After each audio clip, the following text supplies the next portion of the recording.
নমস্কাৰ আজি দেশৰ লগতে ভাৰতৰ বিভিন্ন প্ৰান্তৰ পৰা কেইবাটাও গুৰুত্বপূৰ্ণ খবৰ যুগুত কৰা হৈছে তাৰে ভিতৰত প্ৰথমটো খবৰেই হৈছে এটা বহুতেই বেছি গুৰুত্বপূৰ্ণ খবৰ কণ্ঠশিল্পী জুবিন গাৰ্গক কেনেদৰে হত্যা কৰা হৈছিল এই সন্দৰ্ভত আমাৰ হাতত আহি পৰিছে বিস্তৃত তথ্য সিদ্ধাৰ্থক টকাৰ হিচাপ নিদিয়াই কাল হল নেকি জুবিনৰ আৰু এই সন্দৰ্ভত সবিশেষ তথ্য জনাবলৈ চেষ্টা কৰিম ফুল স্ক্ৰীনৰ জৰিয়তে পুনৰ জনাইছো এছআইটিয়ে চাৰ্জশ্বীট দাখিল কৰাৰ পাছতেই এতিয়া শেখৰজ্যোতি গোস্বামী সিদ্ধাৰ্থ শৰ্মা শ্যামকানু মহন্ত অমিত প্ৰভাৰ ভয়াৱহতাৰ তথ্য ইতিমধ্যে পোহৰলৈ আহিছে আৰু সেই চাৰ্জশ্বীটত জুবিনৰ প্ৰতিটো অনুষ্ঠানত 10 পৰা 12 লাখ টকাত চুক্তি কৰিছিল সিদ্ধাৰ্থই এনেদৰে স্পষ্টভাৱে উল্লেখিত হৈছে কেৱল ইমানেই নহয় প্ৰতিটো অনুষ্ঠানতে 7 লাখ টকা জুবিনক দি বাকিখিনি হৰলুকি কৰিছিল মেনেজাৰ সিদ্ধাৰ্থই আনফালে জুবিনক দিয়া সেই 7 লাখ টকাৰ পৰাও 15% কমিছন লৈছিল মেনেজাৰ সিদ্ধাৰ্থই ইয়াৰ উপৰিও কিদৰে জুবিন গাৰ্গক বাৰে বাৰে ব্যৱহাৰ কৰা হৈছিল তাৰো তথ্য ইতিমধ্যে পোহৰলৈ আহিছে ইতিমধ্যে এছআইটিয়ে দাখিল কৰা সেই চাৰ্জশ্বীটত সংলগ্ন কৰা হৈছে চিচিটিভিৰ ভিজুৱেলৰ লগতে হোৱাটছআপ মেছেজসমূহ ইয়াৰ উপৰিও ছিংগাপুৰত কিদৰে শেষ কৰি দিয়া হৈছিল জুবিন গাৰ্গক এই সন্দৰ্ভতো 12370 পৃষ্ঠাৰ চাৰ্জশ্বীটত ওলাইছে ইতিমধ্যে বহুতো বিস্ফোৰক তথ্য 4টা গ্ৰাউণ্ডত যিহেতু ইতিমধ্যে গ্ৰেপ্তাৰ কৰা হৈছে 7জনকৈ দুধৰ্ষ অভিযুক্তক কেৱল ইমানেই নহয় জুবিন গাৰ্গক শেষ কৰাৰ পৰিকল্পনাৰ কথাসমূহ জানিলে আপুনি হৈ পৰিব আচৰিত বলিউডৰ থ্ৰিলাৰ চিনেমাৰ কাহিনীতকৈও ভয়ংকৰ আছিল জুবিন গাৰ্গৰ মৃত্যুৰ ৰহস্য জানিব পৰা মতে জুবিন গাৰ্গক হত্যা কৰাৰ বাবে সম্পূৰ্ণ কাহিনী প্ৰস্তুত কৰিছিল মেনেজাৰ সিদ্ধাৰ্থৰ লগতে শ্যামকানুৱে সিদ্ধাৰ্থৰ পৰা হিচাপ বিচৰাটোৱে জুবিন গাৰ্গৰ আছিল এক মাৰাত্মক ভুল অৱশেষত হিচাপ দিব নোৱাৰাত মেনেজাৰ সিদ্ধাৰ্থই হত্যাৰ পৰিকল্পনা কৰিছিল কণ্ঠশিল্পী জুবিন গাৰ্গক মেনেজাৰ সিদ্ধাৰ্থৰ দৰে হত্যাৰ পৰিকল্পনাও প্ৰস্তুত কৰিছিল শ্যামকানু মহন্তই সিদ্ধাৰ্থ আৰু শ্যামকানুক সংগ দিছিল শেখৰজ্যোতি গোস্বামীৰ লগতে কণ্ঠশিল্পী অমিত প্ৰভা মহন্তয়ো হত্যাৰ আগনিশা জুবিনক অত্যাধিক সুৰাপানৰ দায়িত্বত আছিল অমিত প্ৰভা মহন্ত কেৱল ইমানেই নহয় অমিত প্ৰভাক সেই নিৰ্দেশ প্ৰদান কৰিছিল মেনেজাৰ সিদ্ধাৰ্থৰ লগতে শ্যামকানুৱে হত্যাৰ আগনিশা সিদ্ধাৰ্থ আৰু শ্যামকানুৱে হোটেলৰ কোঠালৈ আনিছিল বিলাসী সুৰা যিটো সুৰা ব্ৰেণ্ড ছিংগাপুৰতো একেবাৰে পোৱা নাযায় মৃত্যুৰ পিছত মৰণোত্তৰ পৰীক্ষাত 360তকৈও অধিক ওলাইছিল সুৰাৰ পৰিমাণ জুবিন গাৰ্গক সুৰাপান কৰোৱাৰ পাছতে সুৰামুক্ত অৱস্থাতে জুবিনক লৈ যোৱা হৈছিল সাগৰৰ মাজলৈ আৰু কেপ্টেইনে বাধা দিয়াৰ স্বত্তেও লাইফ জেকেট খুলি সাঁতুৰিবলৈ দিয়া হৈছিল জুবিন গাৰ্গক আৰু সাঁতোৰাৰ সময়ত জুবিনক বাধা দিয়া নাছিল মেনেজাৰ সিদ্ধাৰ্থৰ লগতে শেখৰজ্যোতি গোস্বামী আৰু অমৃত প্ৰভা মহন্তই এছআইটিৰ দলে চাৰ্জশ্বীট দাখিল কৰাৰ পাছতেই এনেদৰে এতিয়া শেখৰজ্যোতি গোস্বামী সিদ্ধাৰ্থ শৰ্মা শ্যামকানু মহন্ত আৰু অমৃত প্ৰভা মহন্তৰ ভয়াৱহতাৰ তথ্য পোহৰলৈ আহিছে পৰৱৰ্তী খবৰটো হৈছে আন এটা বহুতেই বেছি গুৰুত্বপূৰ্ণ খবৰ এছআইটিৰ দলে চাৰ্জশ্বীট দাখিল কৰাৰ পাছতেই এতিয়া সৰব হৈ উঠিছে বিধায়ক অখিল গগৈয়ে এই সন্দৰ্ভত মন্তব্য কৰি কয় যে এছআইটিয়ে দাখিল কৰা সেই চাৰ্জশ্বীটখনে জুবিন গাৰ্গক কেতিয়াও ন্যায় দিব নোৱাৰে জুবিন গাৰ্গক ন্যায় দিবলৈ চৰকাৰে এইখন চাৰ্জশ্বীট দিয়া নাই নাটক সৃষ্টি কৰি কেৱল নিজেই বাচিব বিচাৰিছে বৰ্তমান সময়ত চাৰ্জশ্বীটক লৈ ফেচবুক লাইভ যোগে এনেদৰে এতিয়া খুব উজাৰিছে বিধায়ক অখিল গগৈয়ে কেৱল ইমানেই নহয় ২৬ৰ নিৰ্বাচনৰ খাতিৰত ৰাইজৰ মন জয় কৰিবলৈহে এনেদৰে এতিয়া চাৰ্জশ্বীট দিছে চৰকাৰে ইয়াৰ উপৰিও ঘটনাটো সংঘটিত হৈছে ছিংগাপুৰত কিন্তু তদন্ত চলিছে দিছপুৰত নগৈ গড়গাঁৱৰ বাতৰি দিয়াৰ দৰে দিয়া চাৰ্জশ্বীটে কেতিয়াও জুবিন গাৰ্গক ন্যায় দিব নোৱাৰে যিহেতু অভিযুক্তকেইটাক ধৰি লৈ ঘটনাৰ ৰিক্ৰিয়েশ্যনেই নকৰিলে তদন্তকাৰী দলে ইয়াৰ উপৰিও অভিযুক্তকেইটাক মুকলি কৰি দিবলৈ তৈয়াৰ কৰা এখন বেহুহে হৈছে এই চাৰ্জশ্বীটখন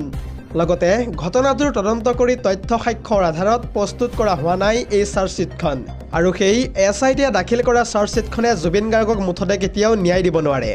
জুবিন গাৰ্গক ন্যায় দিবলৈ চৰকাৰে এইখন চাৰ্জশ্বীট দিয়া নাই নাটক সৃষ্টি কৰি কেৱল নিজেই বাচি যাব বিচাৰিছে চাৰ্জশ্বীটক লৈ এনেদৰে এতিয়া ফেচবুক লাইভ যোগে খুব উজাৰিছে বিধায়ক অখিল গগৈয়ে দৰ্শকসকল আৰু বহুতো গুৰুত্বপূৰ্ণ খবৰ আছে যদিহে আপুনি এতিয়ালৈকে এই ভিডিঅ'টোত লাইক কৰা নাই তেন্তে এতিয়াই লাইক কৰি দিয়ক আৰু এনেধৰণৰ খবৰসমূহ প্ৰত্যেক দিনে পাই থাকিবৰ কাৰণে চেনেলটো ছাবস্ক্ৰাইব কৰি কাষতে থকা বেল আইকনটো প্ৰেছ কৰি ৰাখিবলৈ একেবাৰে নাপাহৰিব পৰৱৰ্তী খবৰটো হৈছে আন এটা বহুতেই বেছি গুৰুত্বপূৰ্ণ খবৰ আৰু মাজত মাত্ৰ কেইটামান দিন বাকী আৰু কেইদিনমানৰ পাছতেই বৃদ্ধি হ'বলৈ গৈ আছে অৰুণোদয় আঁচনিৰ ধন প্ৰায় ৩১০০ টকাকৈ হ'ব পাৰে অৰুণোদয়ৰ ধনৰ পৰিমাণ আৰু ১ জানুৱাৰী তাৰিখতেই মুখ্যমন্ত্ৰী হিমন্ত বিশ্ব শৰ্মাই কৰিব এই সন্দৰ্ভত ডাঙৰ ঘোষণা পুনৰ জনাইছোঁ আৰু মাজত মাত্ৰ কেইটামান দিন বাকী আৰু কেইদিনমানৰ পাছতে বৃদ্ধি হ'ব অৰুণোদয়ৰ ধন ৩,১০০ টকাও হ'ব পাৰে অৰুণোদয়ৰ পৰিমাণ আহি থকা ১ জানুৱাৰী তাৰিখে মুখ্যমন্ত্ৰীয়ে কৰিব এই সন্দৰ্ভত ডাঙৰ ঘোষণা অৰ্থাৎ ১ জানুৱাৰীৰ পৰাই বৃদ্ধি হ'ব পাৰে অৰুণোদয় আঁচনিৰ ধনৰ পৰিমাণ যিহেতু ইতিমধ্যে লাখ লাখ অৰুণোদয় হিতাধিকাৰীক মুখ্যমন্ত্ৰী হিমন্ত বিশ্ব শৰ্মাই দিছে ডাঙৰ ইংগিত আৰু এইখন চৰকাৰে দিয়া প্ৰতিশ্ৰুতি ১০০% পালন কৰিছে বুলি ইতিমধ্যে স্পষ্টভাৱে মন্তব্য কৰিছে মুখ্যমন্ত্ৰী হিমন্ত বিশ্ব শৰ্মাই পৰৱৰ্তী খবৰটো হৈছে আন এটা বহুতেই বেছি গুৰুত্বপূৰ্ণ খবৰ কিয়নো পাকিস্তানৰ বিশ্ববিদ্যালয়ত এইবাৰ সংস্কৃতৰ কৰোৱা হ'ব পাঠদান পাঠ্যক্ৰমত অন্তৰ্ভুক্ত হ'বলৈ গৈ আছে মহাভাৰতৰ লগতে গীতাৰ অধ্যায় আৰু এই সন্দৰ্ভত সবিশেষ তথ্য জনাবলৈ চেষ্টা কৰিম ফুল স্ক্ৰীনৰ জৰিয়তে পুনৰ জনাইছোঁ পাকিস্তানত প্ৰথমবাৰৰ বাবে পাঠদান কৰোৱা হ'ব এইবাৰ সংস্কৃত বিশ্ববিদ্যালয়ৰ পাঠ্যক্ৰমত অন্তৰ্ভুক্ত হ'ল মহাভাৰত আৰু গীতাৰ অধ্যায় দেশ বিভাজনৰ পিছত প্ৰথমবাৰৰ বাবে সংস্কৃত শিক্ষা দিয়া হ'ব এইবাৰ পাকিস্তানত ইতিমধ্যে এই সন্দৰ্ভত লাহোৰ ইউনিভাৰ্চিটি অৱ মেনেজমেণ্ট ছায়েন্সে গ্ৰহণ কৰিছে কঠোৰ পদক্ষেপ ইতিমধ্যে শ্ৰেণীকক্ষৰ ভিতৰত মহাভাৰত আৰু গীতাৰ শ্লোক উচ্চাৰিত হৈছে ২০২৭ৰ ভিতৰত সংস্কৃতক এবছৰীয়া পাঠ্যক্ৰম কৰাৰ পৰিকল্পনা গ্ৰহণ কৰিছে বিশ্ববিদ্যালয়ৰ কৰ্তৃপক্ষই আৰু এই ক্ষেত্ৰত পাকিস্তানত সংস্কৃতক পুনৰুজ্জীৱিত কৰাৰ প্ৰচেষ্টাৰ আৰতেই আছে অধ্যাপক শ্বাহিদ ৰছিদ অধ্যাপক ৰছিদৰ এই পদক্ষেপক সৰু কিন্তু গুৰুত্বপূৰ্ণ পদক্ষেপ বুলি ইতিমধ্যে বিবেচিত কৰা হৈছে পৰৱৰ্তী খবৰটো হৈছে চৰকাৰী ঘৰক লৈ এই মুহূৰ্তত আহি পৰিছে এটা বিগ ব্ৰেকিং নিউজ কিয়নো কিছু মুহূৰ্তৰ পূৰ্বে মুখ্যমন্ত্ৰী হিমন্ত বিশ্ব শৰ্মাই চৰকাৰী ঘৰক লৈ কৰিছে কেইবাটাও গুৰুত্বপূৰ্ণ মন্তব্য আৰু এই সন্দৰ্ভত মুখ্যমন্ত্ৰী শৰ্মাই মন্তব্য কৰি কয় যে চৰকাৰী ঘৰ নোপোৱাসকলৰ বাবে লৈ আহিছোঁ এই মুহূৰ্তত এটা বিগ ব্ৰেকিং নিউজ ৰাজ্যত নতুনকৈ আৰু ৩০ লাখ পৰিয়ালে লাভ কৰিবলৈ গৈ আছে PMAYৰ ঘৰ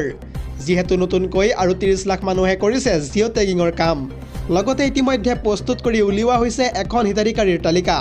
কোনো দৰিদ্ৰ পৰিয়াল এতিয়াৰে পৰা বাদ পৰি নাথাকে চৰকাৰী পকীঘৰ লাভ কৰাৰ পৰা ইতিমধ্যে জিঅ' টেগিং কৰি থোৱা প্ৰায় ৩,২৫,০০০ লোকে লাভ কৰিবলৈ সক্ষম হ'ব